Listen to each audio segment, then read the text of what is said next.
Welcome back, everybody, to our 30th episode of Capital Clarity. I'm Keith. What's your name again?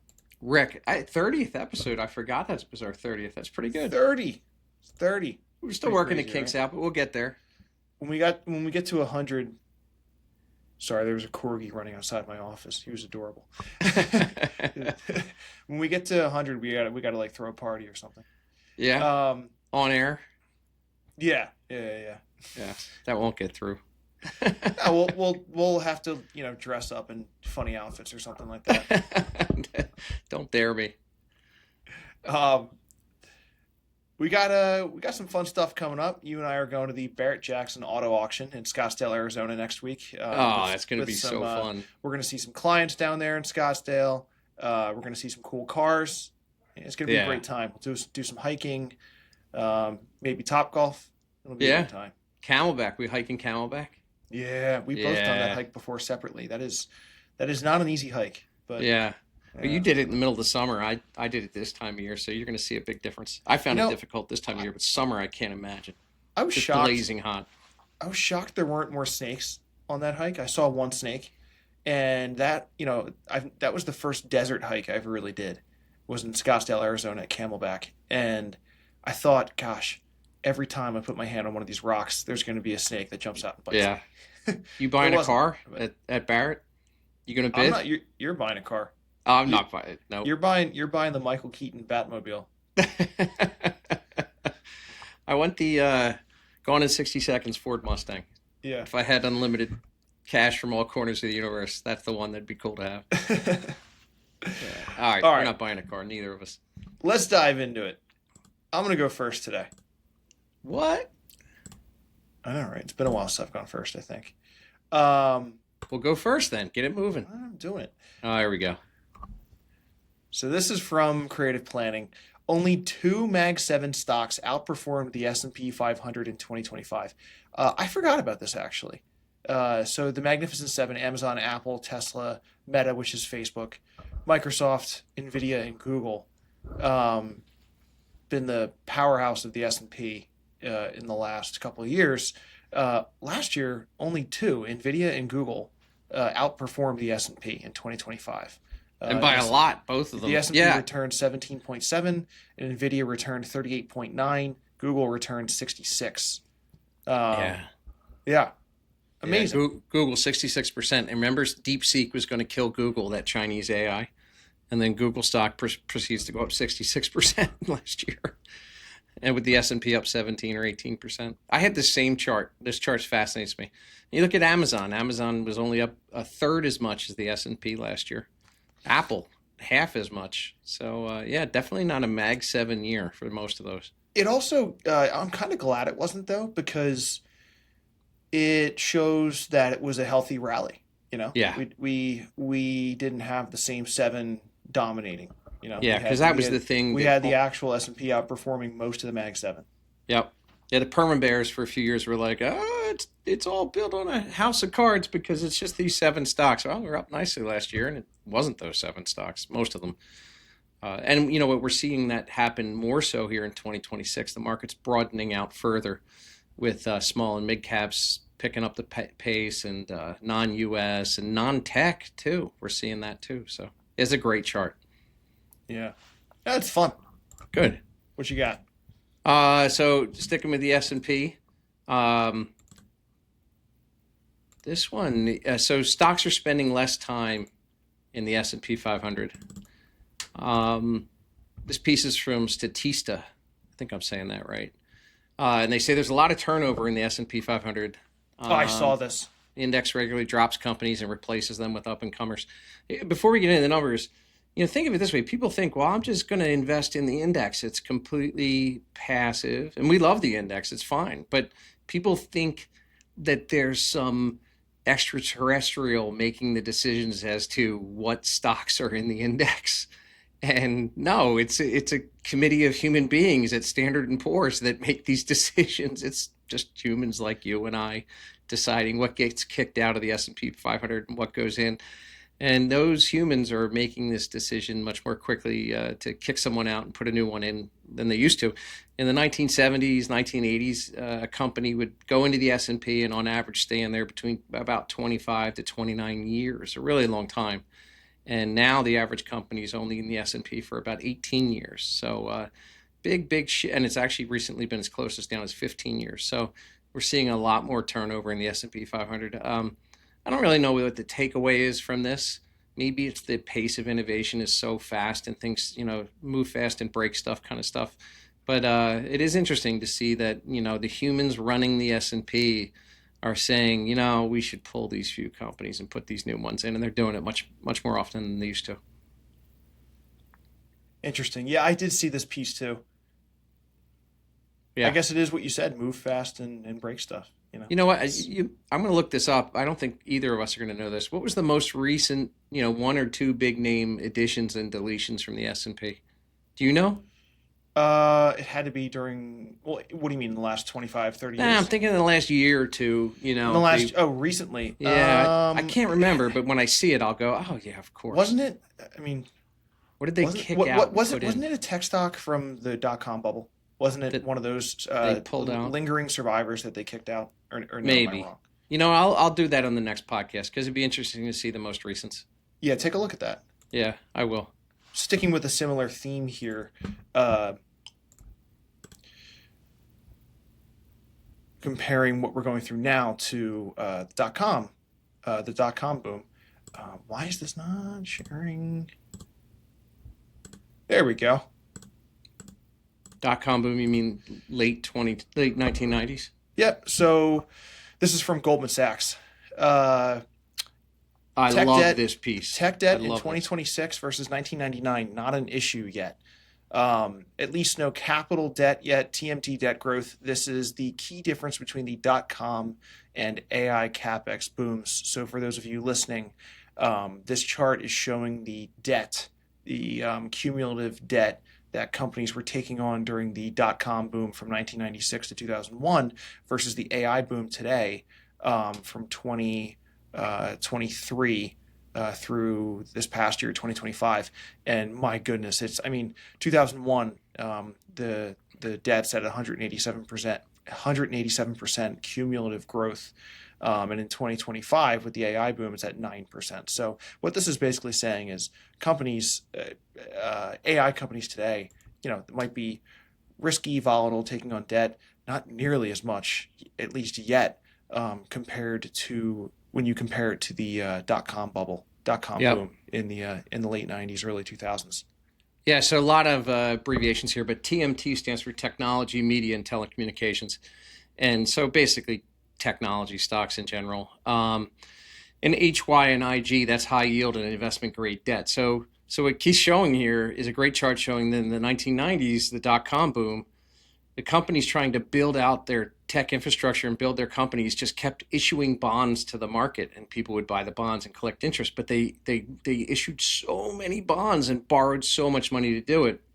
Whereas now in this AI era, as much as the amount of money being spent on artificial intelligence by the tech companies is eye-popping, the total amount of debt issuance, bonds being issued, is minuscule compared to the late 90s. So the AI boom right now is not built on the same, fragile foundation that the .com bubble was built on. Maybe that changes in the future, but right now we're just not there. In the .com era, growth was funded by tons of borrowing because a lot of companies had weak or no profits.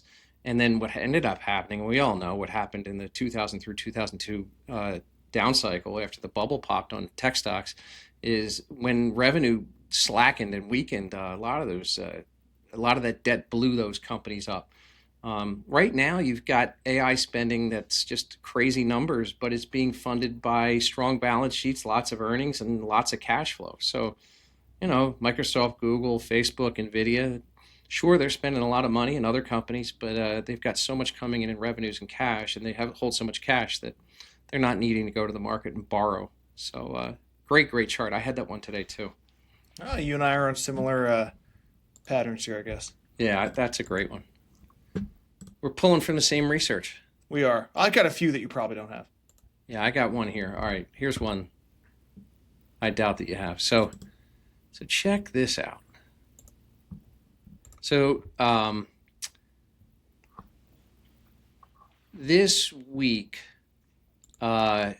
news broke that the government was talking about, too many of these private equity companies are buying residential homes, and it's boxing people out of buying homes. And so we're going to put a stop to that. Now, before we get into this image, you know, the reality is that single family homes only represent, or only about 2% of single family homes are owned by companies and not people like you and I with mortgages, right? It's a very small fraction. Now, granted, any real estate's hyper local, so if that number in your neighborhood where you want to buy is 20%, which I'm sure it is in some certain spots, then yeah, it definitely is boxing people out. But across the United States, it's about 2%. And it'd be nicer if it was 0%. But a lot of times, whether it be politicians or the news media act like it's half the homes are owned by companies like Blackstone, and they're not. But this chart is amazing. When I was a floor trader on the floors of the exchanges, and this was true in London on the currency exchange, this was true in New York on the commodities exchange, and it was really true in Philly on the stock exchange where we traded options, is you'd always have cheaters, people that floor traders called cheaters, people who would send in orders, and because we were the market makers, we had to take the opposite side of the order. If they wanted to sell, we had to buy, and so on and so forth.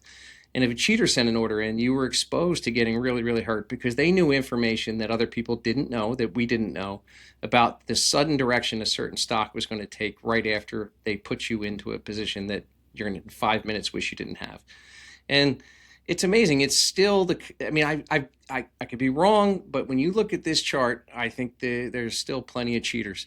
So on the day when Trump was about to announce that he's going to try to ban institutions like Blackstone from buying single family homes, the stock market, and when it opens at 9:30, starts going up.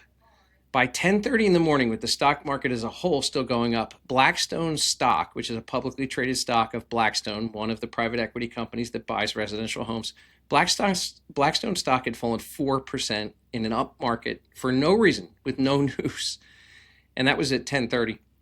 By a little after lunchtime, right around lunchtime, Trump comes out and makes this announcement.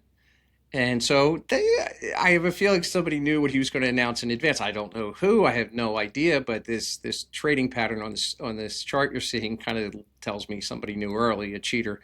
And then around lunchtime when Trump announces it, Blackstone falls another 9%. And that's regular people like you and I seeing the news, maybe selling Blackstone because we're like, oh my gosh, this is going to be a disaster for Blackstone. And then what happens, the stock rallies all the way back up to where it was just about, where it was before the Trump announcement. And that rally probably was the rally purchased by the cheaters who sold early in the morning. So hopefully I'm explaining this well, but it's one of these things where you and I always talk to people about, why go swimming with the sharks? You're just going to get eaten. Well, trying to trade like this minute by minute, hour by hour, by 0 days to expiration options that expire within 4 or 5 hours, you're swimming with the sharks. Don't do that. You're going to get run over like just happened here in this example because it's very, very difficult to compete. Much better to stretch your time horizon out and operate in an area where you have a much better probability of succeeding. And to say that doesn't mean we're saying, listen, Mr. Average Joe, you're not good enough to swim with the sharks. It's just that you're not doing it every day. We're not good enough. It's a hyper specialized place. Yeah, it's just like if you might be a mechanic or a surgeon. The traders can't. Some traders probably can't fix their own cars or do open heart surgery. It's what these people do is all this all day high intensity trading, and if you're trying to do it part time, you could end up getting really hurt. Yeah, it's really tough. The odds are stacked against you. Why would you, if you went into a casino and you like gambling, why would you pick the game to play where maybe, for example, the odds are 90% in favor of the casino? I mean, you're going to win 1 out of 10 times. I mean, you better really like that game because the odds are stacked brutally against you. Yeah, it's kind of like this. I agree. The other thing too to add on to that with, I know most of the public probably, like you said, thinks that these institutions, BlackRock, Vanguard, all these guys uh, own more of the residential real estate market than they really do. But when when we say they own pieces of the residential real estate market, that's it's not just Vanguard and BlackRock. The companies owning it. It's people. It's Americans. It's we, the investment. Yeah. The retail investors by buying REITs, real estate investment trusts, and Yeah. other There's a chunk of investment that too. packaged investment vehicles that um, these residential markets happen to be a part of. So yes, Yeah, they get rolled th- up into that. those companies like Vanguard and BlackRock don't own a lot of the residential real estate market. They do own some of it, but what they own is honestly owned by retail investors like you, me, and people you see just on the street. Yeah, It's just a most of it. different way of investing in residential real estate. Yeah. I think there are pockets, I've read articles where there are pockets in this country where maybe for a 20 or 30-mile radius, half the homes are owned by a company and not by individuals. So trying to get in there is very difficult. And if you're in that situation, yeah, Oh, that's I'm not. miserable. Listen, But that's I'm not that's the trying to exception. discount how tough getting into the residential real estate market is nowadays, especially for first time and young home buyers. Trust me, I understand personally, Yeah. but uh, I I just think that there's a lot to debunk with all those headlines about these big bad companies buying up the entire real estate market. Yep. So Yeah. um, can't believe I'm getting to this before you. I'm pulling up one of your favorite topics to talk about. Can you guess what it is? I don't know. It's What is it? Waymo. We're talking about Waymo. I backed off the self-driving stuff because I think I was driving everybody crazy. But I am Oh no, I fascinated by I self-driving. want to bring it back up because apparently 2026, for Waymo looks pretty ambitious. Um, so their expansion plans. So for those of you who can't see this chart and are just listening, this is a chart from I'm gonna mess up this pronunciation probably. Zvi Mauschowitz. I think that's how I would have pronounced it. Good job. Okay, thank you.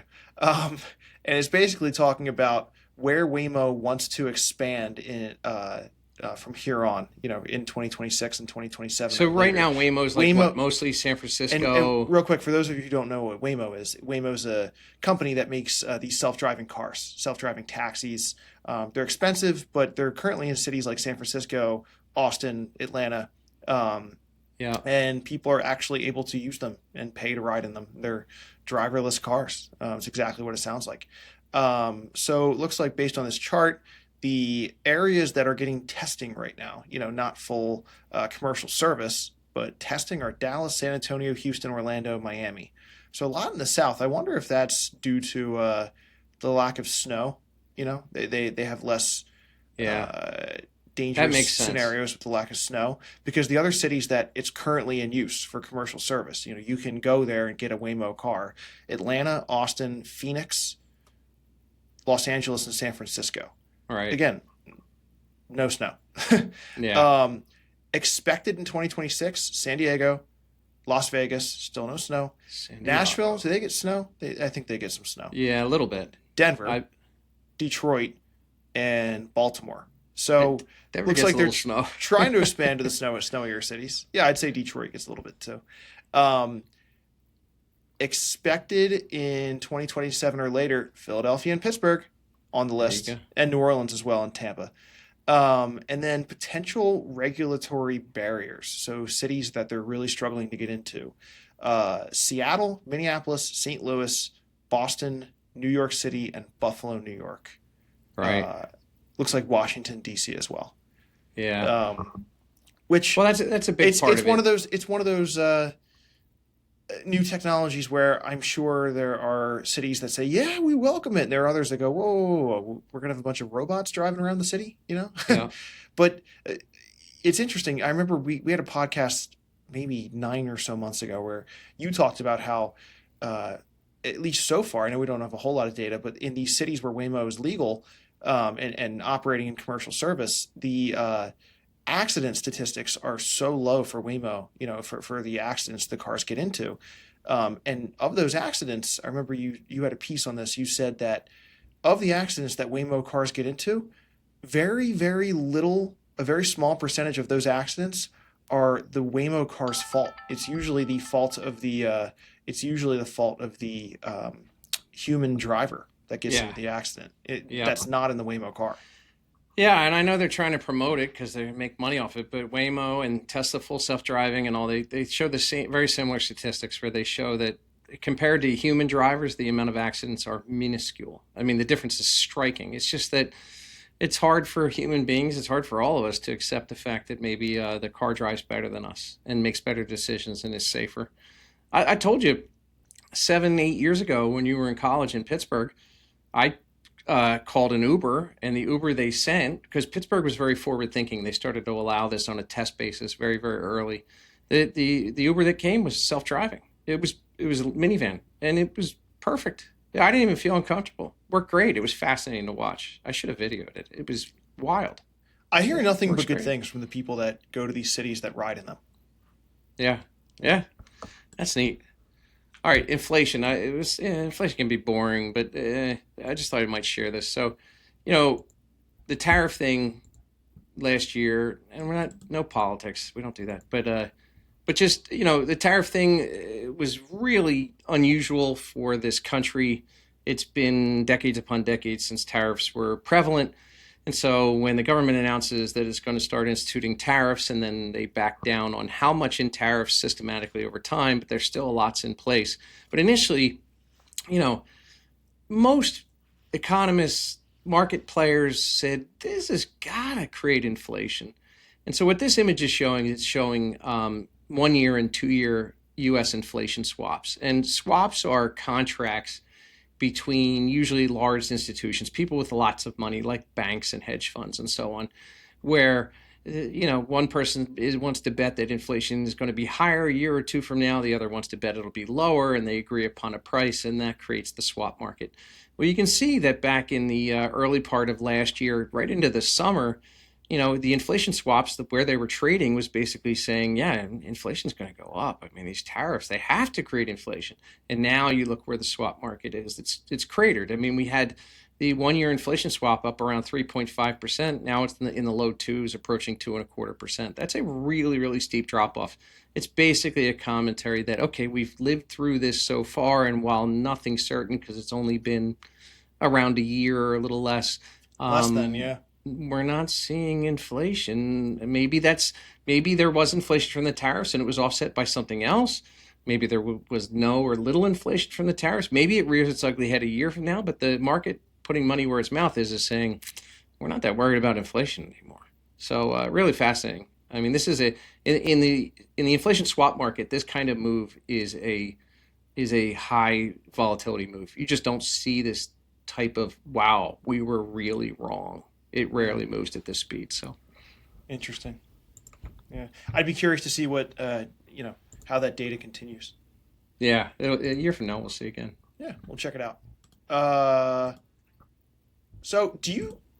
I keep hearing about this trend where, I guess, millennials, Gen Z, I forget where I fall. I'm pretty sure I'm a millennial, but younger people, essentially, the younger generations are sobering up. They're not drinking as much as the generations before them. So I said, okay, let's look at how that's affecting certain alcohol or beverage companies, alcoholic beverage companies. And I got this piece from the Wall Street Journal. The world is sobering up. So this is the 5 year total return through 2025 for a few different beer companies. Boston Beer, down over 75% in a 5 year total return through 2025. B. Foreman, down almost 75%, but definitely over 50%. I think B. Foreman, I think that's Jack Daniels, right? That's the stock of the company that Is owns it? inside of it, Jack Daniels and a few others. I think so. Heineken is down almost 25% Wow. in the 5 year total return through 2025. Um, the only one on this list that's up is Coors, I wonder why. and they're up almost 25% in the 5 year total return through last year. Um, Wow. Boston Beer is like and Sam Adams. They're getting the that's S&P obviously is destruction. just blowing these companies out of the water. Yeah. But can't help but notice it. This shift, I guess, really since COVID of people just drinking less is seems to be affecting some of these companies. Yeah. Heineken, I think I mentioned Heineken down almost 25. Constellation, I know which one that is. I forget off the top of my head, but I've heard of Constellation before with what they own. Um, Yeah, these are liquor and some of these are liquor and beer yeah, they're companies. not just beer. I should have Yeah, clarified that. But yeah, yeah, you're that's seeing it in these and these are liquor stock liquor price and beer returns. company stock price returns. Yeah, Yeah, 5 years ago you bought a portfolio of beer and liquor company stocks. You're not doing so great. And yeah. meanwhile, you watched most of the other stocks go higher, unless you bought Coors, and then you're up a little. It's a hollow victory being up a little compared to what the S&P's up. That's fascinating. All right, I got one more. This is my last one. Housing market, and you might have seen this one. I wanted to touch on real estate too. Go for it. If I'm stealing this one from you, my apologies. So this image, it's a map of the United States from the Dirt Nap newsletter. Great name. It's basically showing U.S. housing affordability by county across the United States, and it's comparing the median price of a home versus the median household income. So people say, "Oh, look how expensive it is to get a home in Manhattan in New York City," and it's like, yeah, it's very expensive, but on average, the median income is also a lot higher too. It's all relative, right? If you could have a Manhattan income in Des Moines, yeah, you're living large. You can buy maybe the biggest house in the neighborhood. But this compares the two and talks about home price affordability. You look at this map, and you kind of see expensive where you'd expect on the East Coast and the Southeast and lots of parts of Florida, but not all, mostly Southern Florida, like Naples, Miami, and all that, and those counties that those cities are in. And it's interesting, the red splotch there towards like the east south of the country is the straddle line between Tennessee and North Carolina, so western North Carolina into eastern Tennessee. And there's a few other spots, but most of the housing affordability problems are out west. And they're not just in California or Oregon or the state of Washington. They're also, Look look at at Idaho. Idaho. Yeah, look Idaho, at it's pretty Idaho. much the whole state of The whole Idaho. state. Yeah. And I mean, this is just me guessing, but all right, TV show Yellowstone comes out and all the other Taylor Sheridan shows and the money that's maybe in California or Oregon or Washington says, I'm going to buy a place in Idaho. Well, there's so many places, only so many places in Idaho. And the Yeah. people in Idaho, on a general basis, have a lower median household income than somebody from the left coast. But most of it's out west. And it's also in Arizona and Colorado, even New Mexico. It's mostly out west, but not just where you think out west. I There's think what you've pockets got of it. here also is, I mean, because I know people listening can't see this map, but if you look at the East Coast, um, the housing affordability appears to be more so in the South and not in the Northeast. It is. And then if you look at the West Coast, California, definitely tough housing affordability, but it seems like Idaho and parts of Montana are way worse. So Yeah. I don't. This is totally opinion based, but is it that the Northeast, during COVID, the people who were working remote, they went south, and then the people in California who were working remote, they went, you know, I, up to the mountains. it's got to be. That's got to be part of it. It's got to be. Also, You know. look at the middle of Texas there. That's got to be Austin. The migration to Yeah. Austin. Yeah. Look below that. Look at Hawaii. Hawaii's all red. Yeah. All of Hawaii is brutal housing. I mean, we already know that, but Yeah. it's just fascinating to see it's shown in sharp relief. Yeah. So, all Wow. right. That's really cool. I didn't have that chart. I have something on real estate though, and it kind of ties into my point from earlier. I should say backs it up. This is from Nick Timeraeos. Good Yeah. job. That's a toughie. Yeah, that's a tongue twister. Most single family rentals are owned / held by small landlords. Institutional investors have accounted for about 1 out of every 100 homes purchased in the last couple of years. He has this piece from Rick Palacios. Institutional investors equal 1% of U.S. homes purchased. It shows the market share of U.S. homes purchased by institutional investors with 100 plus properties. There you So go. it's only 1%. That's Yeah. not a whole lot. Yep. Yeah. Yeah. It's funny. We have a market mail, a blog post on our website from, I'm guessing, about 2 years ago. And I think the title is, are companies really buying all the U.S. homes. And there was an article written in the Tampa area by one of the local journalists, and it was an article that was all the words in the article said, yes, they're buying all the homes. That's why you can't afford a home. And then in the same article, kind of buried, they said how many homes in that I think it was the Tampa St. Pete area, I could be wrong, had actually been bought by institutional investors in the last few years. And when you add up that number that they put and divide it by the total number of residential homes in that same area, it came out to some tiny number, some tiny percentage just like this. So that's funny how a narrative can catch hold. And then when you actually say, I'm going to actually calculate the basic math on this, you go, wait a minute, this whole article's not really accurate. And it's in your own article, the data. You know? But people don't dig. So we're used to digging. But no, there it is. Just read headlines. Again. Yeah. I mean, granted, I'd like it to be 0%. Give everybody a better chance to buy a home and own a home and form a family and American dream and all that. But it's not as big of a boogeyman as a lot of people say it is. So yeah, I agree. I only have one more thing. This is actually Charlie Bolello said this. He always posts this end of year recap, but also he always seems to say the same thing at the end of each year, which I love, and I just want to read it off to you guys. As prices change in 2026, the narratives will surely change as well. Where will the S&P 500 end 2026? How about the 10-year yield? Where is crude oil headed? Is gold or Bitcoin a better investment today? How many times will the Fed cut rates in 2026? Will inflation finally move down to the Fed's 2% target? When will the economy fall into a recession? I don't know the answer to any of these questions. As Lao Tzu said, those who have knowledge don't predict. Those who do predict don't have knowledge. What's the alternative? Weigh the evidence as it comes, invest based on probabilities, be forever humble and thankful, and leave the predictions to those whose job it is to entertain.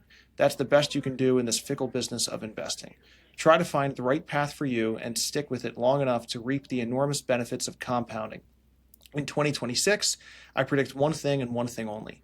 You will see many more surprises, for that is the nature of the markets. That was Charlie Bolello from Creative Planning. Yeah. He says a very similar thing at the end of every year, beginning of next year, and it is such words to live by in the investing world. I mean, yeah, that's well done. It's saying, listen, there's going to be tough times. There's going to be stuff that happens during the year where we go, whoa, I didn't expect that. If you have an ironclad plan set in place that not predicts, but anticipates that things will go wrong every once in a while, and can stick with your plan long enough, you will reap the benefits of compounding. Yeah. It's hard, though. You know, everything it's easier said than done. Don't get me wrong. Well, what's hard is as humans, we want to go, well, okay, if X happens, Y is going to occur. And no, sometimes Z occurs or nothing happens. And he's trying to say, let go of trying to predict things. Plan, prepare, be smart, be efficient with your money and financial plan and portfolio and all that stuff. But don't go so far as thinking that anybody, including you or some expert on TV, can predict the future. You're only going to dig a hole. So, yeah, that's really well done. Yeah. I like the I'm going to misquote, but stay humble and grateful. That's the other part. Be forever humble and thankful. If you're you and I, or probably anybody listening to this podcast, we all probably don't recognize how lucky we are, and we are. We're all My lucky. favorite is leave the predictions to those whose job it is to entertain. Yeah. Yep. Yeah, it's true. Oh, that's the thing. If you're watching predictions on business television, you know, that's entertainment purposes only. Yep. Yeah. You better enjoy it. Might as well be watching a soap opera. Yeah. Yeah, exactly. Yeah. All right, good. I got nothing. We're done. All right. We'll catch you guys later. We'll catch you guys on the other side of Scottsdale. See ya. Bye.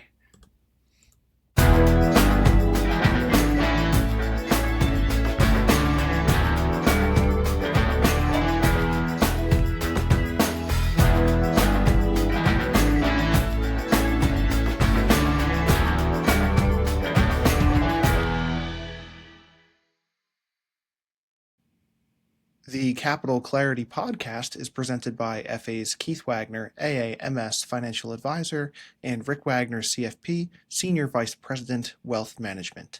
This podcast is for informational purposes only and is not intended to be taken as financial advice. All opinions expressed are of the hosts and do not necessarily represent those of Raymond James.